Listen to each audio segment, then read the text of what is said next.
Assalamu alaikum. Welcome back to my YouTube channel English with Hasna Hina. I hope you all are doing great by the grace of Almighty Allah. Well, আজকের ক্লাসে আমরা future indefinite tense versus future perfect tense নিয়ে আলোচনা করব। যাবো এটাকে বলার জন্য আমি কখন কোনটা বলবো? উইল গো নাকি will have gone? Will go, will have গন এই দুটোটাই সঠিক। এই দুটোটাই কিন্তু আমরা বলবো, কিন্তু সিচুয়েশনটা আমাদের ভিন্ন হবে।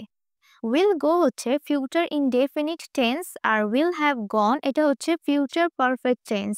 আজকে মূলত আমরা ফিউচার ইনডেফিনিট টেন্স এবং ফিউচার পারফেক্ট টেন্সের ভিতরে যে তফাৎটা আছে এবং কখন কোনটা বলতে হবে সেটাই শিখব।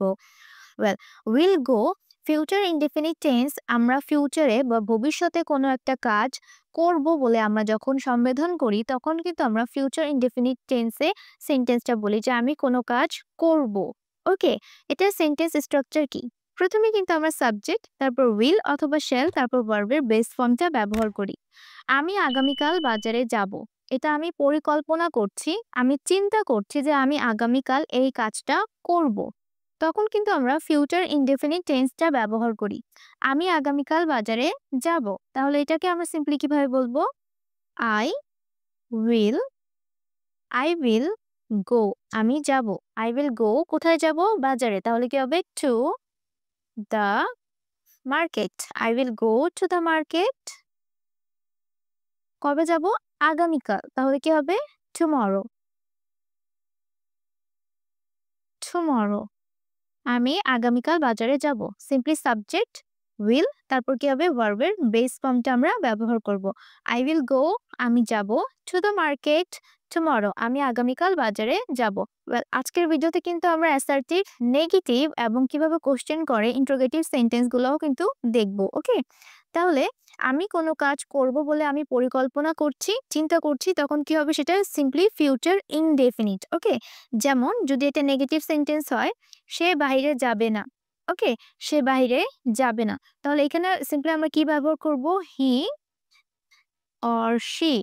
যাবে না, এটা কি নেগেটিভ সেন্টেন্স না? তাহলে এখানে কি হবে? Will not. উইল এর পর কি ব্যবহার করতে হবে? নট। হি উইল নট যাবে না। তাহলে কোথায় যাবে না? বাহিরে যাবে না। যাওয়া এখানে কি আমাদের ভার্ব। তাহলে কি ব্যবহার করতে হবে? গো। বাহিরে তাহলে কি হবে এখানে? আউট। ওকে, সে বাহিরে যাবে না। তাহলে নেগেটিভ সেন্টেন্স করতে হলে আমাদেরকে কি ব্যবহার করতে হবে? Will not. He will not go out. সে বাইরে যাবে না। এখন যদি প্রশ্ন করা হয় যে তারা কি বাস্কেটবল খেলবে? এখানে প্রশ্ন করা হচ্ছে তারা কি খেলবে? তাহলে কি এটা ফিউচার না? তারা কি খেলবে? খেলবে কিনা সে জিজ্ঞাসা করছে।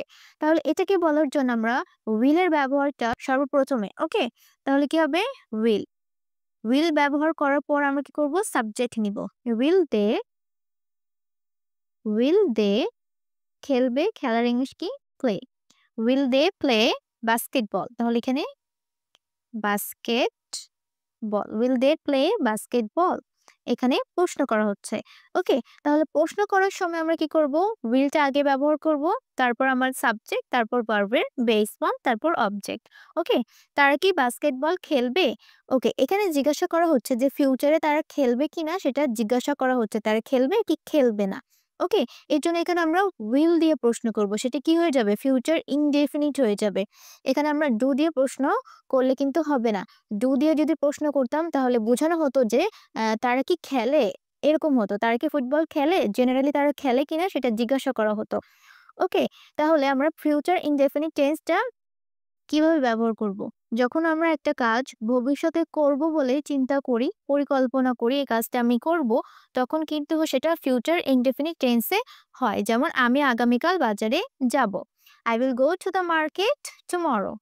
সে বাহিরে যাবে না। যাবে না will not. He will not go out. সে যাবে না। এবার যদি আমরা প্রশ্ন করি তাহলে will কে সবার আগে আমরা ব্যবহার করি। তারা কি বাস্কেটবল খেলবে? Will they play basketball? ওকে, এখন দেখি আমরা কখন will have gone টা ব্যবহার করব। will have gone হচ্ছে ফিউচার পারফেক্ট টেন্স। কোনো একটা কাজ ভবিষ্যতে আমি নির্দিষ্ট সময়ের আগে বা নির্দিষ্ট সময়ের মধ্যে শেষ করব বলে চিন্তা করছি, শেষ করব বলে একদম সিওরিটি দিচ্ছি, তখন কিন্তু সেটা ফিউচার পারফেক্ট টেন্সে বলতে হয়। ফিউচার পারফেক্ট টেন্স তখন আমরা কি করি? ফিউচার পারফেক্ট টেন্সে ধরুন আমরা সেন্টেন্স স্ট্রাকচারটা হচ্ছে এরকম, সাবজেক্ট তারপর উইল হ্যাভ, সাবজেক্টের পর আমাদেরকে উইল হ্যাভ ব্যবহার করতে হবে, তারপর ভার্বের পাস্ট পার্টিসিপল ফর্ম। আমরা জানি প্রত্যেকটা পারফেক্ট টেন্সে কিন্তু ভার্বের পাস্ট পার্টিসিপল ফর্ম ব্যবহৃত হয়, তারপর অবজেক্ট। আমি কি বলেছি, নির্দিষ্ট সময়ের আগে বা নির্দিষ্ট সময়ের মধ্যে আমি ভবিষ্যতে কোনো একটা কাজ শেষ করব, তখন সেটাকে বলার জন্য ফিউচার পারফেক্ট টেন্সটা আমরা ব্যবহার করি। যেমন উদাহরণ দেই, আমি রাত ৮টার মধ্যে আমার কাজ শেষ করব। এখানে কি আছে, রাত ৮টার মধ্যে, আমি শিওরিটি দিচ্ছি যে ৮টার মধ্যে, ৮টার আগে বা ৮টার মধ্যেই আমি আমার কাজটা শেষ করব। এটাকে বলার জন্য আমাদের ফিউচার পারফেক্ট টেন্সটা জানতে হবে। যেমন আই উইল, সাবজেক্টের পর কি হবে, will have, I will have. এখন এখানে কি আছে, শেষ করব, আমার কাজ শেষ করব, শেষ করার ইংরেজি কি, ফিনিশ। তাহলে এখানে কি হবে, finished, I will finished. Okay, I will finished my work, আমার কাজ, মাই ওয়ার্ক, আমার কাজ আমি শেষ করব রাত ৮টার মধ্যে। তাহলে এটাকে আমরা কিভাবে বলবো, মধ্যে এখানে আমরা কি ব্যবহার করব, বাই। রাত ৮টার মধ্যে, তাহলে আমরা 8 PM বলতে পারি। 8 PM মানে কি, রাত ৮টা। Okay, I will have finished my work by 8 PM। রাত ৮টার মধ্যে আমি আমার কাজটা শেষ করব। সে আগামীকাল পর্যন্ত ফিরে আসবে না। এখানে বলা হয়েছে আগামীকাল পর্যন্ত, মানে সে আগামীকালের পরে আসবে, কিন্তু আগামীকাল পর্যন্ত সে আর আসবে না।